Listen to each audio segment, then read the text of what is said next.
hold on for a second. Okay, that's me, and that's our two special guests, beautiful photos of them.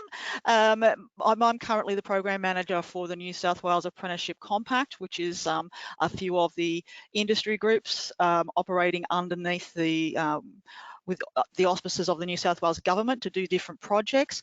My experience before this has been about 15 years of working with apprentices, trainees in all trades and their employers, recruitment, training, business advice. So there's nothing that I haven't seen or heard, and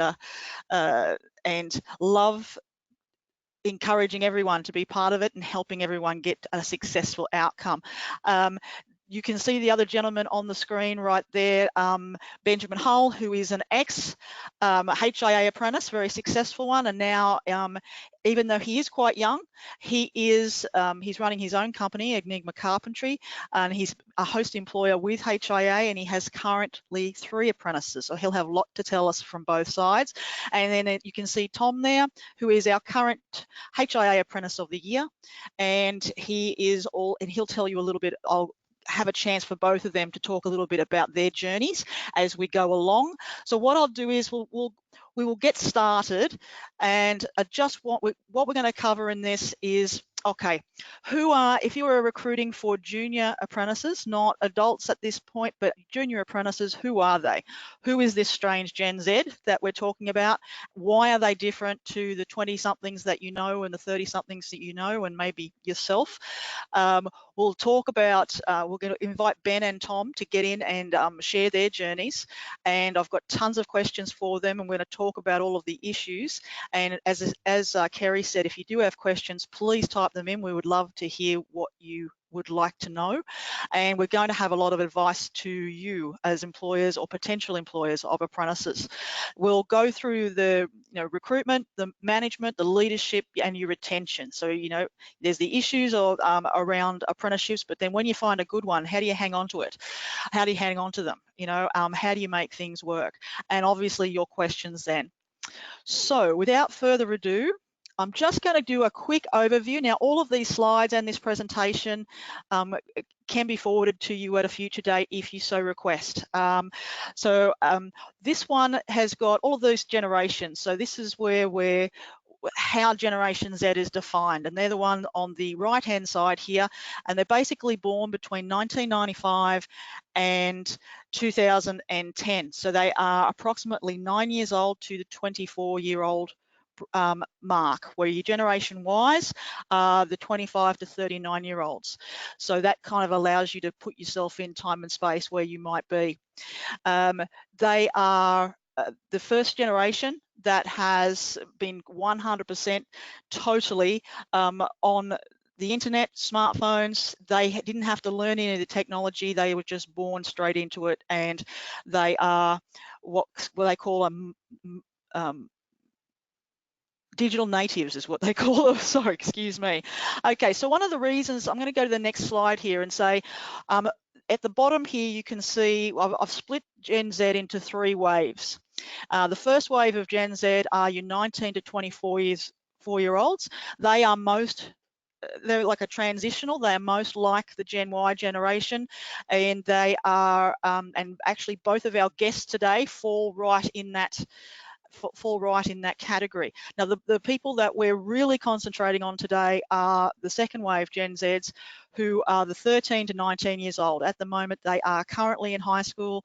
These are the people that we want to see who is interested in going into the building construction game, who wants to get a trade, start a business, do all those things. These are your apprentice candidates. So this is what we're going to be concentrating on. And for third wave, you might have some of all of these at home, not knowing how old everyone is in this podcast, is the 9 to 13-year-olds. So they are the ones that are primary school, moving to high school, and they may be slightly different again, because what happens is they watch their big brothers and sisters, see what works, see what doesn't, and then they make adjustments. That's one of the reasons why Gen Z does have some differentiation to the Gen Y or the millennial a generation. Now you'll see here some of the where they're saying how are they different. Gen Z is one of the defining things, Generation Y and Generation Z. Generation Y did not grow up with any financial depression or anything like that. Generation Z were part of the GFC, so they saw their big brothers and sisters. They had family impacts. They saw that things don't always just magically work out, and that things aren't always in a state of permanent growth. So it did change some of their approaches to life, and in some ways they are a little bit of a reaction to Gen Y, in that you'll find that they are more savers instead of spenders. You can see there, and because they have this, they've worked out that they can't always trust that the next paycheck's going to be coming in, so they've got to have a plan. They actually want to work for their success. They're not part of this participation trophy generation. They might have had that pushed upon them, but most of them that are dealing and working through the system now in this 13 to 19-year-old age bracket, they really do believe that they need to earn what they have. They do believe in merit and working for what they want, which is all good news if you're an employer. Because of the GFC and because they were came of age after 9/11, after all of this stuff, they've seen many things happen. So their signifiers are really security and safety. They're far more pragmatic. They really do want to be to make sure that they have the skills to survive. So on this next one, goes through a lot of this. They grew up during the recession, all right? So that they're more pragmatists, saving money, not just spending. Yes, they all want the good life, as we all do, but they know that they've got to work for it. Whereas Gen Y wanted everything to be around, and the millennials wanted everything to be what their preferences are. You find the young ones coming through now, it's not necessarily about their preferences. They just want to know that someone is authentic, someone's real, that they can trust them. They're not particularly, they're moving away from your Facebook and your Twitters and the first generation social media, and they're moving into Snapchat, Instagram, and I'm sure that there's quite a few more other things that are going on after that. And the other major thing between millennials and Gen Y and Generation Z is that most of the Z generation were raised by Gen X's. So that just means they're just bringing some different stuff to the table. Okay, so some of this, this is just an overview, and then I'll bring Ben and Tom in and we'll start to talk about a few things. So as I said, they're very pragmatic. They also are quite skeptical. They don't like being just given packaged information. They've lived through the Trump election, they've lived through Brexit, they've lived through all of this, they've lived through all of this stuff where the mainstream media, all of the major corporates and all of that have been shown to be not 100% always on the ball. So they like to get information from multiple sources. They're a little bit more skeptical than their big brothers and sisters. So they like to find out in depth about things for themselves. They are a little bit more competitive than the millennials, in that they do believe that they will have to work for things. They are connected 24/7 on their phones or to the internet in some way all the time, more or less. So there is for a work site, we're going to talk about some of the issues that brings up in the work site. Funnily enough, it also means that they are very connected, but they are also quite isolated, in that you can connect with the entire world but still just be by yourself. So they do like and enjoy one-on-one contact. Very socially responsible, so they like, and Tom will talk to this as well, and he is very active in working for charity and using his skills and his carpentry skills overseas and here to help people. So that is going to be something we'll touch on in the retention aspect of that. They're quite self-reliant and they want to learn from everyone, but they would like to be a collaborator. They really would like to be empowered by someone. So there's a lot of good news on the Gen Z side. We've just got to work out what the rules are to allow them to have the best start possible. And we've got lots of suggestions that we're going to go through on those things. So as you can see on the screen here, there's a little bit of overview of our panelists, and then I'll invite Ben and Tom, if you can unmute yourselves, and let's see if we can hear each other. Ben is, as I said, a former HIA apprentice, currently has 3 active apprentices, so he'll have lots to say from both sides. He operates in Sydney and does a lot of new builds, and that's the basis for his growth. He is an example of the entrepreneurial spirit of a lot of the Gen Z, in that he is very go ahead and is trying to get as much under his belt as possible early on. So there is more of a go-getter business mindset in the Gen Z apprentices than maybe you have some of your older 20-somethings that you may have come across. Not for everyone, but these, I mean, we are talking generalizations, but it seems to be more of a thing. So Ben knows both sides of this. Now Tom is our current HIA Apprentice of the Year, and he also operates, his field officer operates out of the HIA Sydney office. He was in our September Housing magazine and the brand new Building magazine. Tom, you're on the cover. Woohoo! So he is soon to qualify, and he's completing his builder's license and doing his Cert 4. And he also plans to own and run his own business, but he's also committed to aid work in Nepal, where he's travelled, to help construct hospitals, aid centres for people like Doctors Without Borders, disaster and conflict zones. So he'll be able to speak to that higher priority that some of the younger ones have. They would like to be connected through their skills to the community and give back. So Ben and Tom, can you hear me? Can you sure speak? Can. Can you hear me? This? This is Ben. Yep, this is I Ben. can hear you. There's Ben, and then there's Tom. Yeah, I'm here. There you go. Hi, Tom. Welcome. Say hi to everyone. Hello. So we're on. So for the people listening, none of us are in the same room. We are all calling in because, of course, Tom and Ben are on site and working. So what I'd like to do actually is go back to each of you, and I'll start with Tom. And if you can just give us in a couple of minutes what your journey from, when you were in high school, thinking about going through, and to where you are now, just sort of the bite-sized version of Tom. Take it away. Yeah, sure. I finished school not really having too much of an idea of what I wanted to do when I finished. I knew that I liked sort of agriculture, and I was quite into farming, and I needed to get some money to pay my rego when I finished school. So I went off and worked on a farm out in the country for a few weeks, and then back and getting a job in Sydney on a farm where I worked for about 2 years.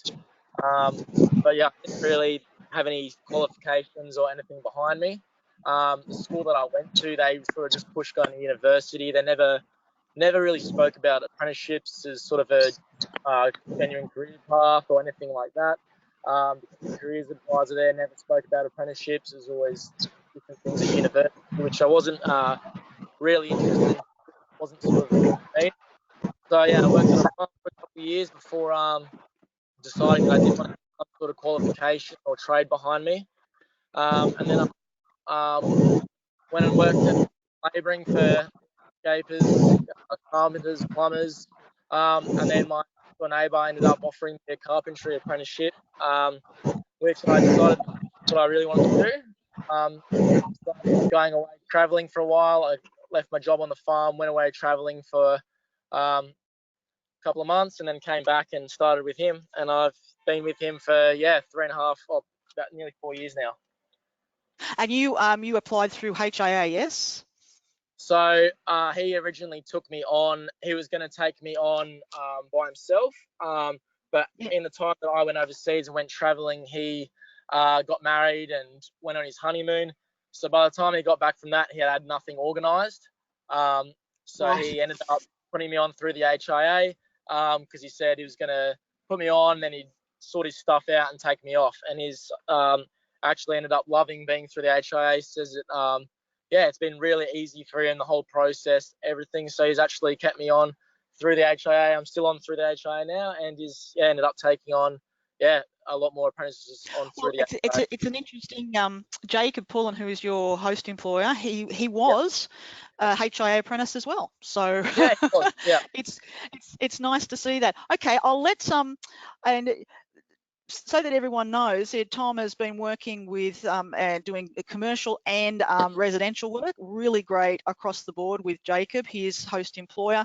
And as I said, he won the Sydney Awards last year and then went on to dazzle everyone with his interviews and won the entire thing. So congratulations. And that means you get roped into things like this, Tom. Yeah, So what I'll do is I'll just ask Ben to jump on and give us his sort of short version, because again, this is we're just lucky enough to have people who are sort of almost multi-generational with HIA on this call. So if you want to go for it, Ben, and let us know in short order your journey. Are you there? Okay, we might need Ben to unmute himself again. Oh yeah, Ben, unmute yourself.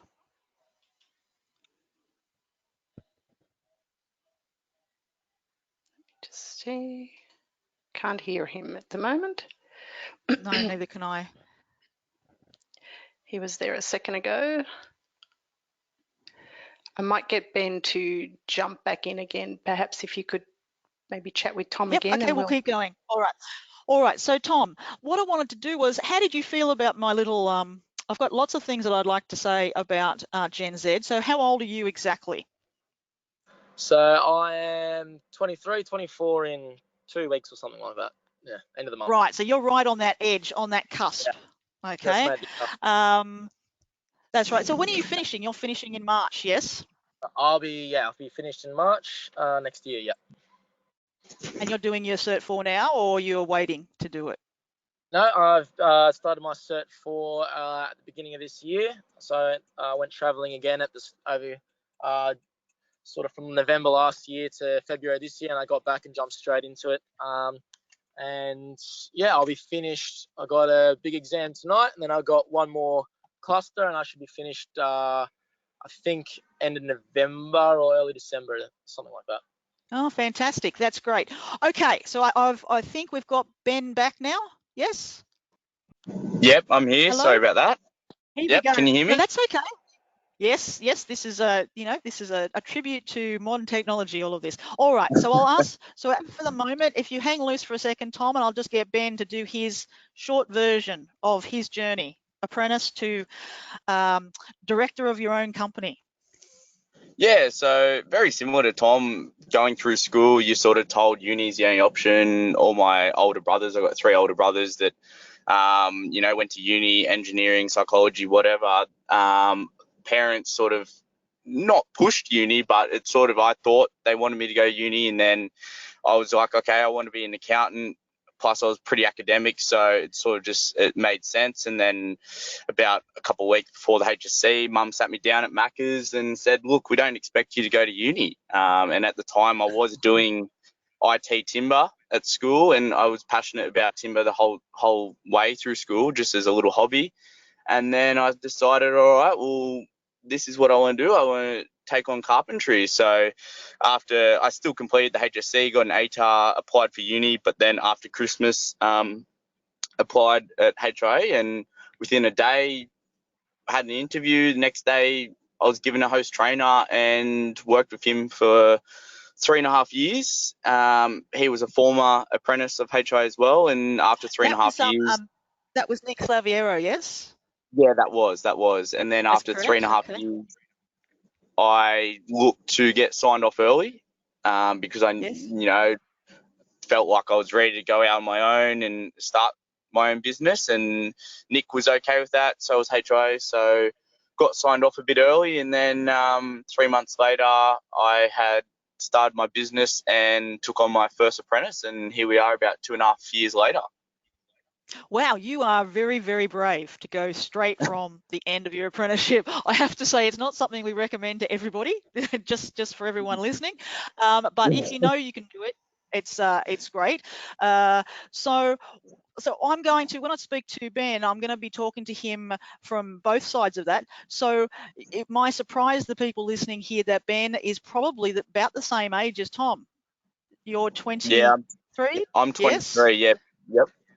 Okay, so you, as I said, you are an example. Both of you are very, very ambitious, but you are an example of someone who's you've just taken the bull by the horns and just gone with it. So when people always talk about Gen Z, a lot of the employers that I deal with, sometimes it's done in a negative light.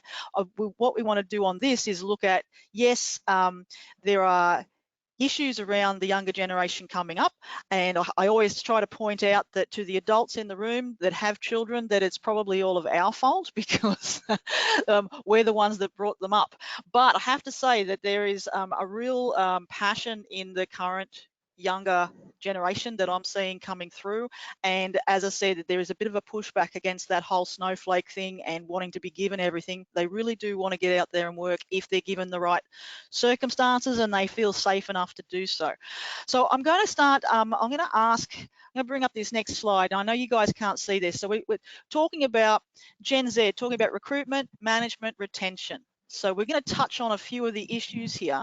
And I wanted to, first of all, maybe get a few questions going and saying that on the recruitment, what you want to do is you want to make sure that you're analysing their real interest, that they're actually committed to the trade, and that they're really ready to go for the training. And also, I'll ask you, Ben, what you look for at the resume, because I know myself when I'm looking at, I look at if they've been working part-time. I also look at if they've been committed to any kind of social or sporting group or church or community group at any time, that they've like something that they're committed to, you know. And also if they have work references. So what's the stuff that jumps out from you when you're looking at the young ones coming through, Ben?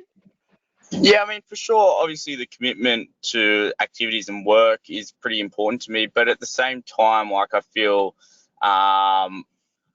they are sort of brought up typically that they will have, 15 jobs in the next 10 years. And so I feel like it sort of starts to get into their heads, and they do typically change a few jobs before they get to you. So I don't mind if they've had, quite a few jobs, but as long as they've probably had a bit more consistent work, so whether it be at Macca's for a year, then they go to Big W, as long as they're constantly seeking work, I feel like when they're coming to me, that shows me that they've got probably a good work ethic. So as long as, they've shown that since they were able to get a job, whether it be 9 months or about 15, that they've sort of made the effort, I feel like that will show in their apprenticeship. And in terms of activities, look, that it's not a big issue for me because sometimes you're limited to what your parents can sort of get you towards. You don't know how they can sort of get to places throughout their teenage years. So, but definitely the work, I just like to see that they've, at least tried to seek for jobs, and because they're at that age, it's not hard to get a job. You're the cheapest wage for any company. So if they're coming to you without a job, unless they're coming fresh out of year 10, I typically sort of, ask them why. Like, what have you been doing for the past 2 years? Especially if they've come out of yourself. So, but I mean, a lot of the times. No, you go. No, I was going to ask you, and on the comment that you made about that most of them have been told that they're going to have multiple jobs, and that it's not like they're never going to be able to have job security. Now, did you get told that? Did you, both of you guys, get told that as you were coming up? Yeah, I mean, I for sure I did, and it sort of does get into your head, especially when you start your apprenticeship, and you sort of feel like, all right, so this is one job, but like I feel like I have to try everything. I need to know all aspects of carpentry, and for me, I was set on what I did. So yeah, I was definitely told that. Okay, so that. Just for the people listening, this is what we see when we're mentoring a lot of the young ones coming through, is that there is this underlying sense of anxiety that that maybe older generations don't have, and it does contribute to some of the behaviours that their employers don't understand. In that sometimes they're just constantly underlying scared that they're always it's all going to end. Is that? And so I wanted to ask you, as you've got a couple of younger apprentices now. So how do you deal with them on that? As far as they're like making them feel like they're part of the team. Yeah, definitely. I mean, obviously, through being a host of HIA, we do have a 3 month probation. So I always interview them as HIA doing it, Yes. and I like to be upfront with them, say, look, this is what I specialize in. I can pretty much guarantee you a whole apprenticeship if you're really interested. And then after 3 months, as a sort of way of making them feel a part of the team, that's when I give them the sort of shirts with the logo and all that, and make them Oh, really nice. Yeah. show them that, you've got through your probation. I feel like I want to keep you. Do you want to stay on? And then here's your sort of token that you're part of our team now. So I don't do it up front because I feel like they need to work for that a little bit and show that, Yes. it's not guaranteed. And then once that probation is over, sometimes we need to extend it if they're a bit slow. But once I feel like, they really are part of my team, I'll give them, the shirts, the hoodies, the beanies, all the work, and you see it. You see them react, and they're like, "Oh wow, like I am now part of this team." So I think that's really good advice to everyone, all the employers and potential employers listening, that that kind of branding exercise, making that small effort, it mightn't mean that much to you as the business owner, but to that apprentice coming up, it really is a signal that they're part of that team. I was going to ask Tom, if you're still on the line, what was the best thing that Jacob did with you to make you feel like you were part of his team? Yeah, I think it's a very similar thing in terms of the shirts and the hoodies and all that sort of thing. When I actually started, we were doing, or Jake was doing, he only had one other guy on, and he was doing small resi jobs, sort of extensions and renos and stuff like that. So when I started with him, he didn't even have uniforms, anything like that. It was just them rocking up in, the high vis shirts, whatever. And I was Yep. sort of the one that pushed him and said, why don't we get some shirts and some stuff like that? Like, that'd be so good, because I really wanted to. And yeah, then ever since, we started doing a lot of bigger jobs. I actually organised, we got all the gear, and now that's an incentive for all the other apprentices that we've had. It's the exact same thing. He won't give them shirts, hoodies, anything like that straight away. It'll be, a couple of months in when he feels confident that they're going to stay with us, and it's sort of here you go, like you're part of the team now. Well, again, so very good tip for everyone listening, and I think it's going to be a theme that we're going to talk about again. And I also like the fact that he responded to your taking the initiative, and so that must have made you feel good and appreciated as well. So I think that's a really good thing. So I know in talking to Ben, I'm going to continue this theme on that when we're talking to employers, they always say, okay, so what? Often the employers also have teenage kids of their own, and sometimes it gets confusing as to how to treat your apprentices versus how to treat your own kids. So one of the things that Ben and I have discussed, and I think you've both touched on it, is the need for when you get an apprentice or you've got young people working for you, to make sure that your rules are really black and white. There's no grey areas, and that cuts out 90% of the problems. And I just wanted to get your view on that, Ben. That I always try to say, you don't have to be a real hard, you don't have to be real hard ass about it, but you do need to set very, very clear guidelines. And because a lot of the apprentices don't have they haven't had a lot of structure, and I find boys especially really crave knowing what's expected of them and having that structure. So I wanted to ask you, Ben, you were saying that was something that happened during your apprenticeship that you've now turned around and established now that you're the boss, if you want to talk about that. Yeah, for sure. I mean, starting the apprenticeship, 18, like you sort of don't ask these questions as an apprentice, like, you just sort of follow what's happening. And during my apprenticeship, there was never a start time. It was, we'll start around 6:30 when the sun is up. So during winter, you'd get there at 6, you'd stand at your car, you'd talk, it's great to mingle, but it's like the sun wouldn't come up till 6:45. We've literally just been doing nothing for 45 minutes. And I felt that through my apprenticeship, that was something that I really needed. Like I needed, okay, we're starting at 6:30, we're finishing at 3.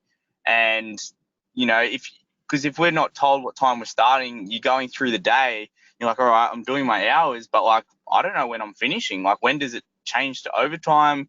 And it was always a grey area that even the colleagues, like other apprentices, we'd talk about it and we'd be like, man, I don't even know when we're meant to be finishing. So then when I took on my own apprentices, it was one of the first things I made sure I said, we start 6:30 every day.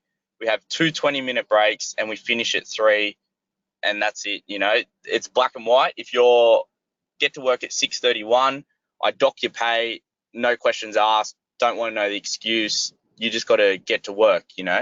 And literally all the apprentices, bar one, has pretty much made sure they're on time every day. So I think that was Well, something that. so and your No, you feedback go. from them, that so they know what's expected of them, so they don't have that fear of letting you down either. They know what they've got to do to get across the That's line. right. And if they do Yeah. happen to rock up late, whether it be 2 minutes, they'll, you know, they do send me a courtesy text, which I ask for them to do. You know, send me the text, okay, I'll be late 5 minutes. That way I don't have to get to 6:30 and be like, oh man, I need to make a phone call and then end up waking them up. But when they get to work, they say, sorry, I'm late. I'll make sure I put it on my timesheet, and they understand. You know, they don't try to hide that they're late. They just accept it, and we move on into the workday. Well, see, and I think this is a great tip for everyone listening to really, and it cuts out so much of the miscommunications by just being really crystal clear. I always joke with people who aren't Gen Z, who aren't your age, saying, you know, never tell a person under 25 that you're flexible.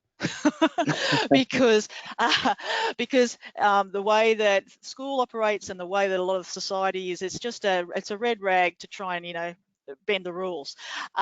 So I wanted to ask you that, so Tom, is that something that you can relate to?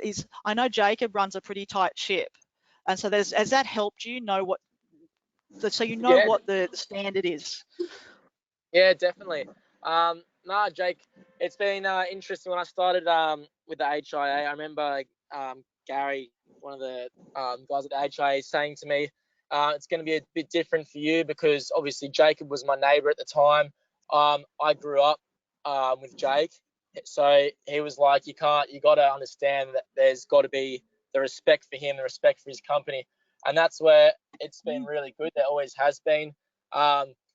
You know, we get along as mates, but we show each other the respect, and I show him the respect as my boss and as my employer. And, you know, I'm just one of his workers at the end of the day. So it's been good in that regard. And, you know, he's had people on, you know, his mates, not even apprentices, he's had mates on that have sort of taken him for a ride. So, you know, sort of, you know, done the wrong thing by him or not put in the effort that's required. So yeah, I can sort of definitely relate to the fact that, yeah, even though I may have known him before I started my apprenticeship, there's definitely got to be that respect for his company and his business. All right. I think that's great, and I think it's great for all the employers out there to really be confident that they're not being too hard by having very strict rules, and as long as they communicate those rules with respect, and that there's no and then that it's consistent over time. And that what you can do, which is what you're both talking about, is that over time you can then earn more privileges and more flexibility as you go. So I wanted to say that to talking to those who are listening, and I'll get you guys to chime in afterwards, is we always recommend not only that, but also make sure your apprentices and any new person that you've got, especially a young person coming in, that you tell them exactly how you want them to communicate with you. If you are someone who is quite happy with texting, then that's fine. Make sure that they understand that. But most of the employers that I deal with, they prefer phone communication first, especially if you're going to be late or something's going to happen there, and not doing it at the last, not communicating things at the last minute, but actually talking when things are happening. And so be very clear about how you wish to be communicated with, because that is a landmine that both sides sometimes don't understand each other. The expectations that you're going to have for your young person about when and if and how much notice they'll have that they're going to be doing overtime. Also, you know, what kind of coordination and communication do you expect around if you're going to different work sites? What happens if they are sick? How you have to lay out exactly how you're happy for them to communicate with you. Also, you need to have a drugs and alcohol policy. It needs to be, and I'll talk to the guys about this in a second, it needs to be quite very, very clear. And I would recommend that you have a zero tolerance policy, and also that there's safety participation in your WHS toolbox talks and all of those kind of things, and wearing their PPE gear must be 100% in that. No offense to the two people on the other end of the this call, but most boys' frontal lobes, which don't actually completely finish forming until they're 25. So that is why sometimes you're talking to a 17-year-old and that just in one ear and it goes out the other, or they don't seem to be able to make coherent decisions. Sometimes it's not always their fault. The other things I wanted to get you guys to chime in on this theme is having a very strict mobile phone policy on site, and then I think we'll jump into a little bit of social media. So how do you guys feel about what I've just said about all of those, that kind of strictness or being very open and clear?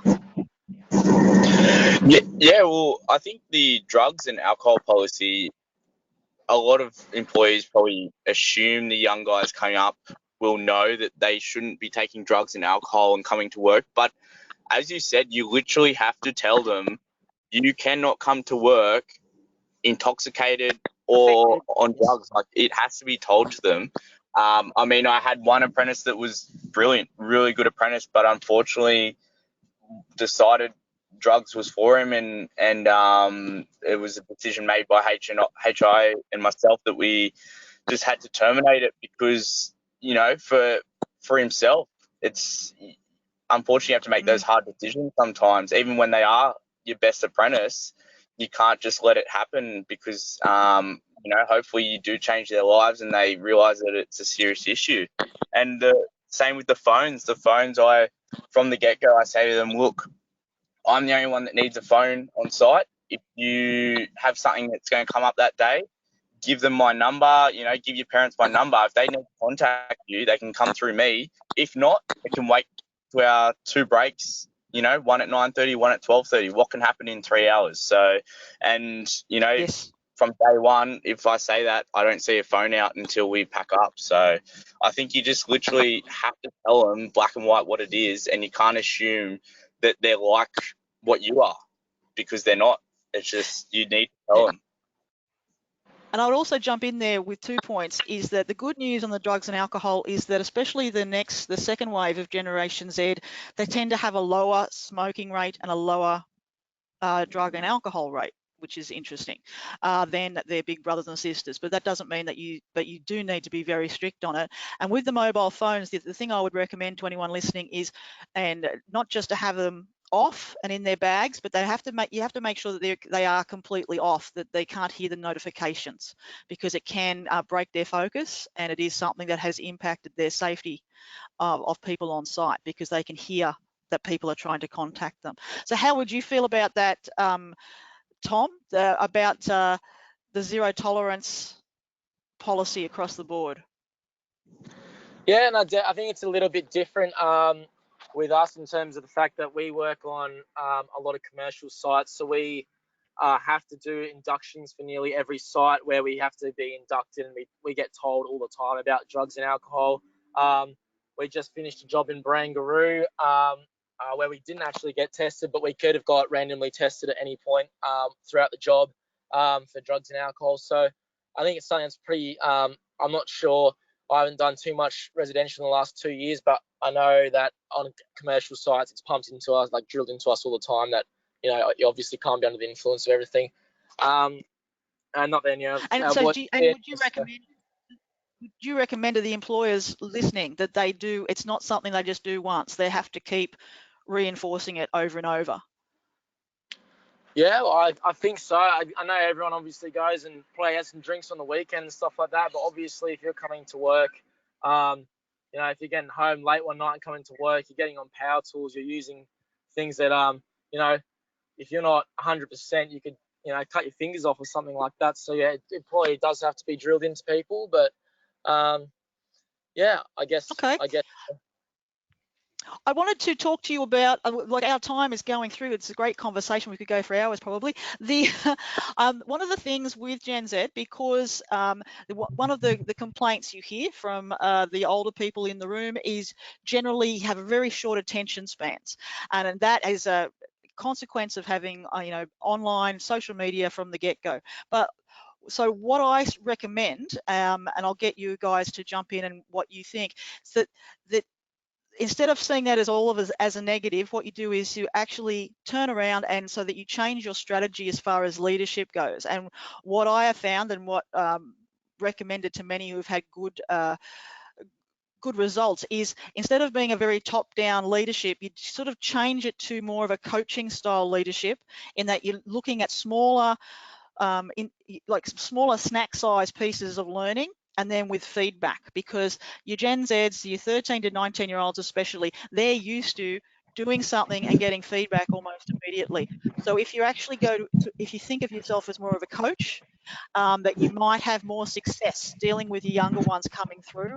And also, it's very important, as you can see for both of these blokes that we're talking to today, they really do appreciate having the boundaries so that they can master. The young lads coming through, and girls, but the young lads coming through really do want to be good at what they do. They really do want to get the skills. And so if you can turn it into a coaching style, leadership style, you might have more success. How do you feel about that, Ben? You've been on both sides of this equation. Yeah, definitely. I think it does take, each person is different, but at the start of their apprenticeship, you really do have to start just one task at a time. And as they're doing the task, go back and make sure that they're all good in their head. Not even that they're doing it right, but that they understand what they're doing and they're not just doing it mindlessly. And then you just keep doing that task and task and task. And then eventually, after, months and months, come back and be like, all right, now let's look back, look at everything you're doing and how it's combining. And then they can start to get the picture. And then as they get further through their apprenticeship, I think that's when you can sort of more or less tell them about a task and they'll know what to do. Whereas early on, you really just have to show them. And I think that's the big thing, is it's one thing to tell them, but you really have to show them how to do things over and over for them to pick it up. And as you said, the short attention span, it does work in your favor when you focus on that little task at a time, because then they literally master it. And when you combine it all together, they become quite good at what they're doing. Oh, well, that's really good. So that's what I said. It's often the things that people sort of see as a negative can be turned around to be a great positive. So I wanted to talk about, when you guys, you've obviously both been great apprentices. You've worked with other great apprentices. So for the people listening to this who have found themselves a good one, they've got over the humps. They've broken the mints, so to speak, and they've trained them, and everything's going well. I wanted to talk about this retention of a really good apprentice, and we talked about, but you've both touched on the team building and this sense of belonging. And one of the things that does mark out Gen Z is that they do want emotional safety. They do really want to feel like part of the family. You may find, if your employers listening to this, that your younger ones coming through will talk to you about their families. Their parents might want to meet you and know you. So it's a little bit different than dealing with some of the older ones. And also from the external point of view, that if they can do anything that they're working with the team to do externally in the community, whether it's sport or charity or any other kind of community aspect, is a positive. How do you feel about that, Tom? Like, I wanted to talk to you about that, that sense of belonging. How important do you see that being to your fellow apprentices that you meet at TAFE and that you meet on site? Yeah, definitely. No, I think I've been very fortunate with my boss, because we sort of, when we started out, we all got along really well. There was three of us. It was myself as the only apprentice, and then there was another tradesman and him. And since then, we've obviously started doing this more commercial work. We do a lot of restaurants now. And the work we sort of do, we do quite big hours. I've been all up and down the East Coast with our work doing restaurants. We've done restaurants in Byron Bay and Melbourne. So he's had to have a good team to be able to do that, and it took him quite a while to get one.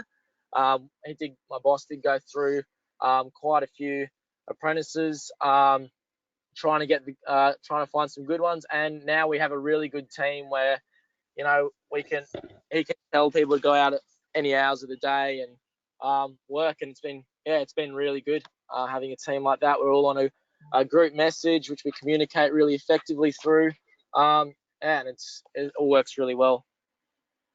Okay, fantastic. I wanted to touch base on how important it is. I know you've done, I'm mindful of the time, but you can read about Tom and his charity stuff that he does overseas in the current housing and the current New South Wales building magazines.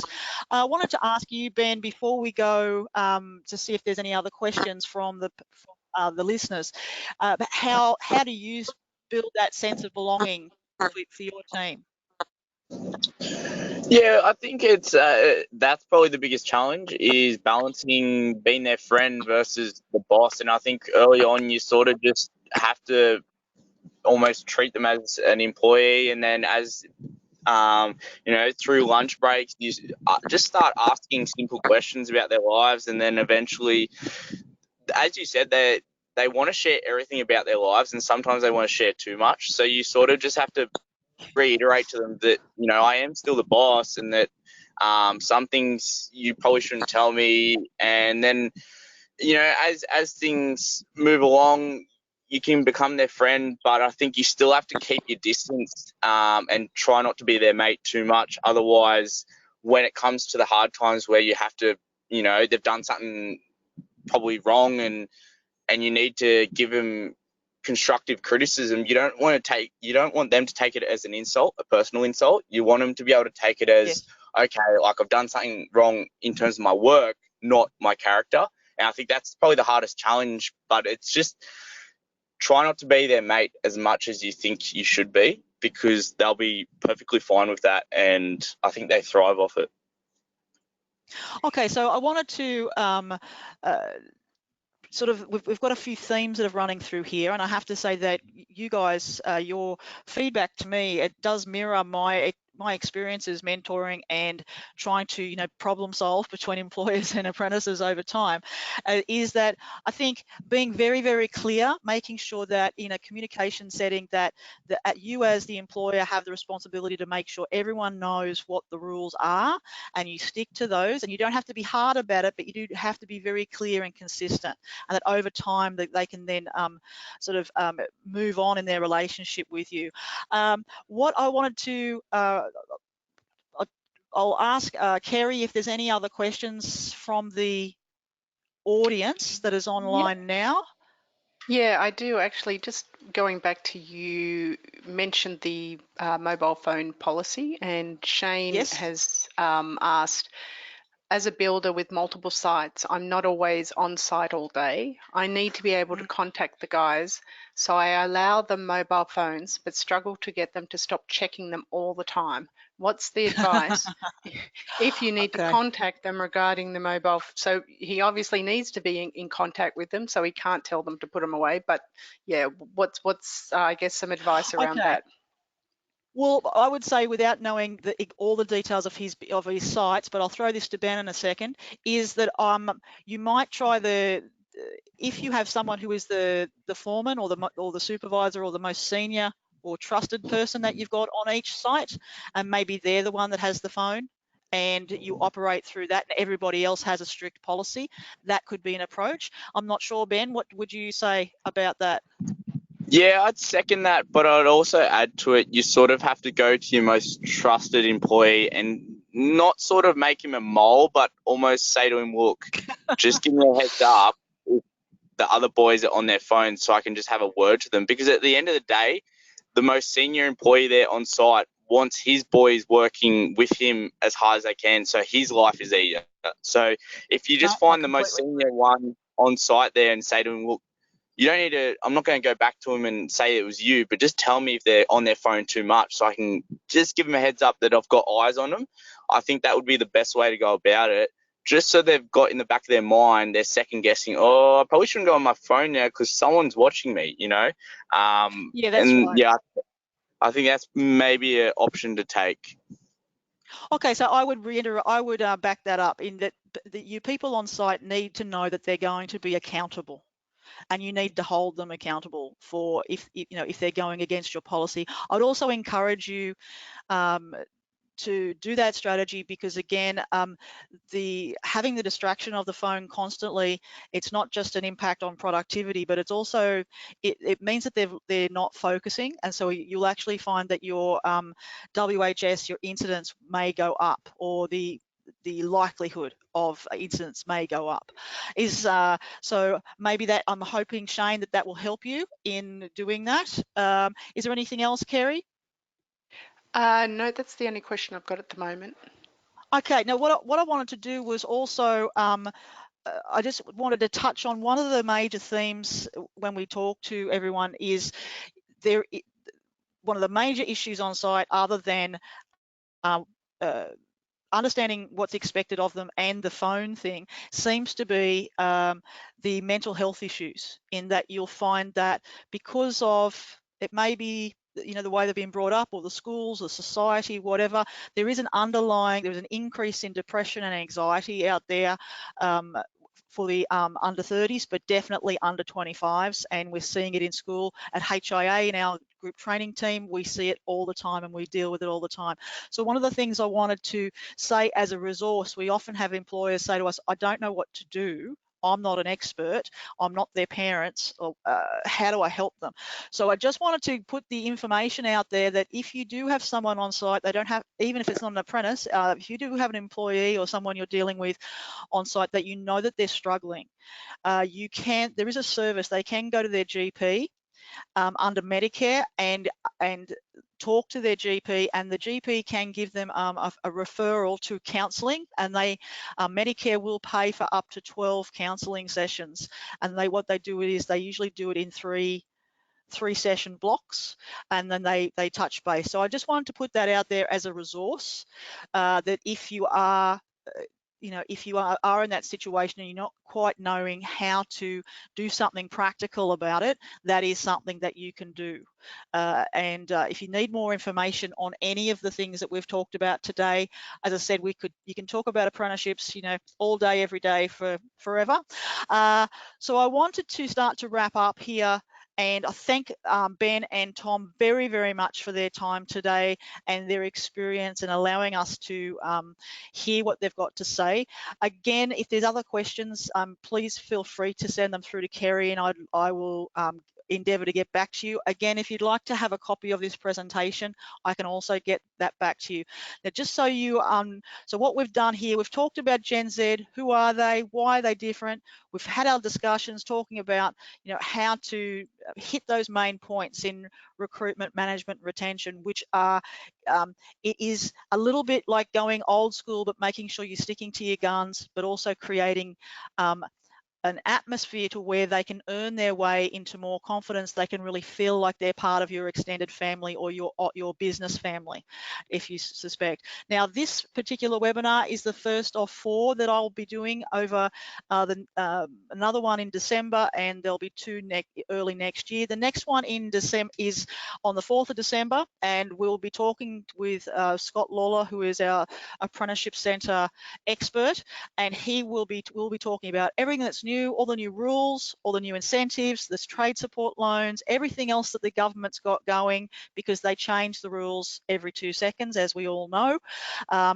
What to make sure of with your contracts. If you have any questions about letting people go or anything to do with that, you can also talk to us. And also, we will do the end of that one, we'll have some special Christmas advice on how to deal with if you're closing for business, how to deal with your leave entitlements and what you're doing there, but also very important if you've got apprentices, how to manage and protect yourself and your apprentices in the whole let's go out and have a few drinks and do the Christmas party thing. You want to make sure that as an employer that you've got all your bases covered there, and that you're protecting yourself.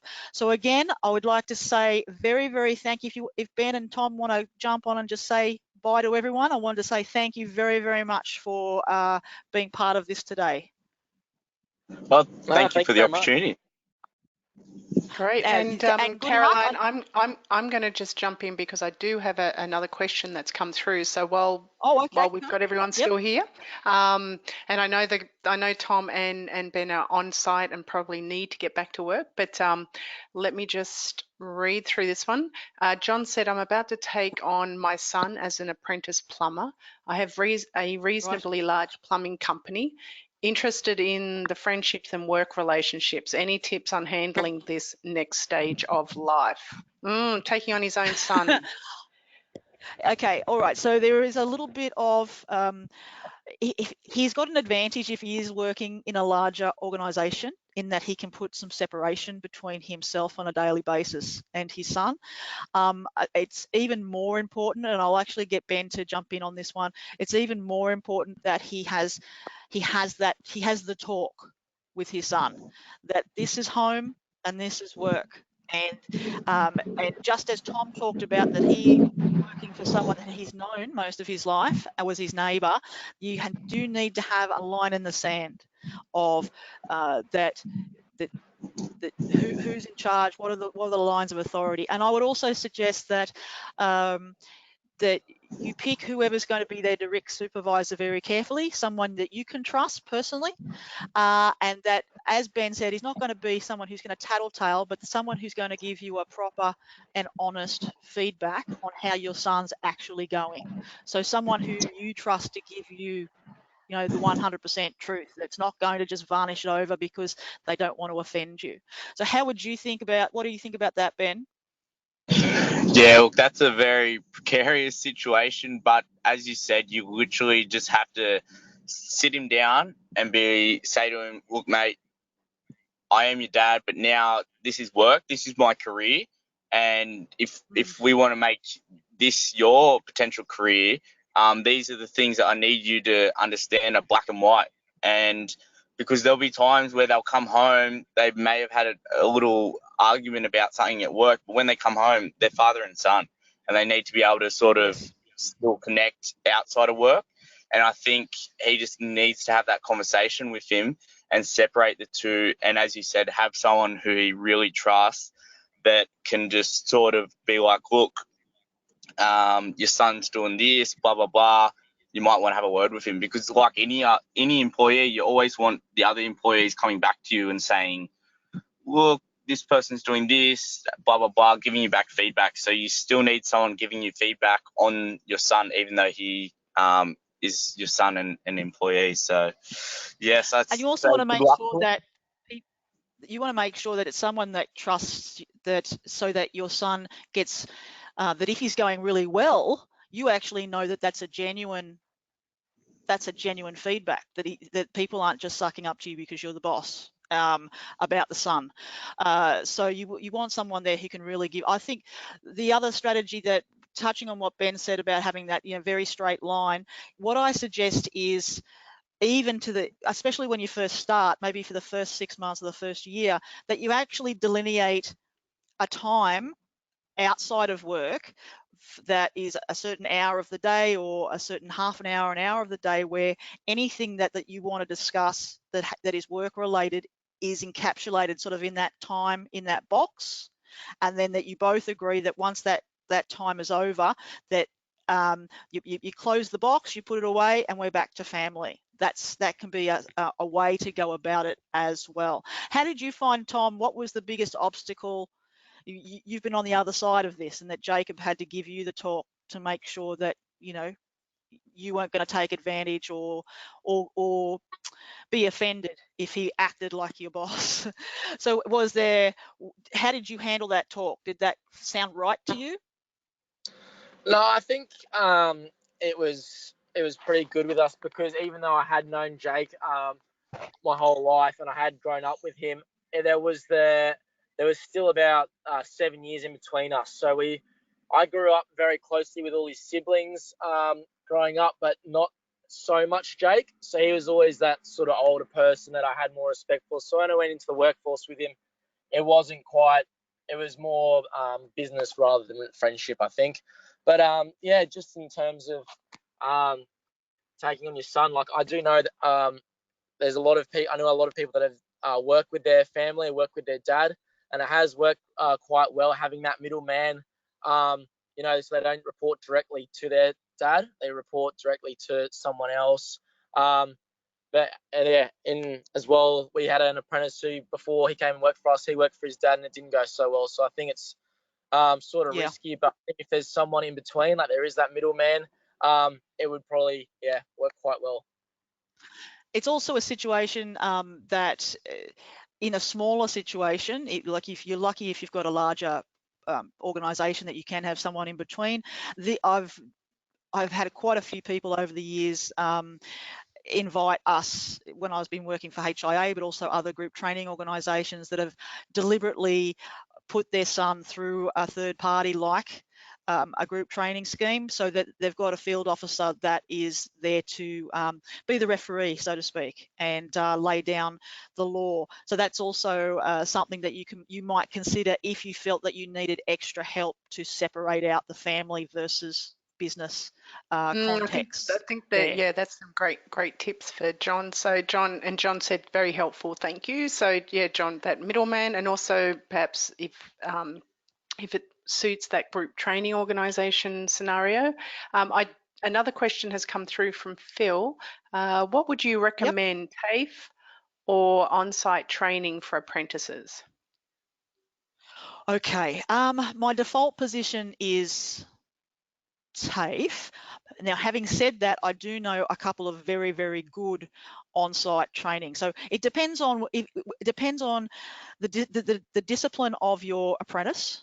So the reason we often default to TAFE is because it allows a break in the week where the actual apprentice can interact with other people their own age, get instruction from the TAFE teachers, and actually it clears their head a little bit, and it means that they must focus for that specific amount of time. So it can be quite strategically useful. And there's a lot of things that gets learnt at TAFE just from the feedback from other apprentices. So there's that kind of thing. Now, having said that, I do, and I've even got a family member who has doing their training company actually comes out to them, and it really suits some apprentices because and some hosts, because they just, it might be for regional issues, but it also the couple of ones that I know that have done really well with it is because they're disciplined, and they like being able to get their work done in their own time, at their own pace, and all of that. And there's also a certain kind of apprentice who wants to spend every second on site that's possible. Just be aware though that when you're looking at the ones that come out to on site, and there are a couple of quite good ones in New South Wales, and if you want some recommendations, we can talk offline about that. But make sure that you realise that under the award, in a 38-hour week, 8 hours of that is designated as education time. So that is generally like the 4 days on site, 1 day at TAFE. That is part of their ordinary hours. So if you're doing something that's outside of that, you just need to double check either with HIA or someone that is advising you to make sure that you're paying them correctly for their time that they're doing that. But so I think that the on-site ones are the new thing. It's very, very popular in Victoria, I know, and as I said, there's a couple of quite good ones in New South Wales, but it's something that we're watching closely and making sure that that the results at the end of the day are the same. But my bottom line would be, it depends on it depends on your apprentice. What do you think the best strategy for them being successful and staying the course is going to be? Okay, great. That is the last question we have. So if anyone has a question, you can quickly type it in now. I mean, it's a great opportunity to have one current apprentice, one former apprentice, so it's a great opportunity. And obviously, Carolyn's years of experience, so it's always great to tap into your brain, Carolyn. But if members hop off this webinar and think of something that they may have wanted to ask, are they best to contact you directly, or what's the best? Yes, they can. They can. Do you follow up with an email or something to I the will. people? Yeah, I can send. I'll be sending a link to this recording, and so I can send out your details to everybody as well. Okay, so yeah, I'll put my contact details, include my mobile and my email, to Kerry, and she'll send that out to you. You feel free to call or to email with any questions or advice, or if you would like to know more about how HIA can help you, or in general, there's no obligation there. I'm very, very keen just to help everyone be successful growing their business and helping this next generation, which we need them. We're heading into skill shortages, and we're also heading into an aging workforce. So we need to be able to work out how to work together with the younger ones coming through. So I'm very, very happy to help anybody. And also, if you would like a copy or any more information, we barely scratched the surface on all of the Gen Z stuff. There's tons of information there. So if you're a bit of a boffin for that kind of thing, you can also contact me, and I'll forward on some links to you if that's what you'd like to do. Fantastic. Well, I think we will wrap things up, and thank you, Carolyn. I know it was your first webinar. It's Tom's first webinar. It is. And Ben's, it's and Ben's we had to, my first time having to patch in different people. So I know we had, it was logistically a little bit more challenging, but I think it was really interesting having the feedback from both of our guest presenters today, and I really very do. Well worth it. Yeah, thank you, Tom, and Ben. Thank you, Tom. I know you are working, and you had to jump in your cars to sit on your phone to do this, so we really appreciate it. And I'm sure our members got a lot, and it's lovely to hear, I guess, your side of the story.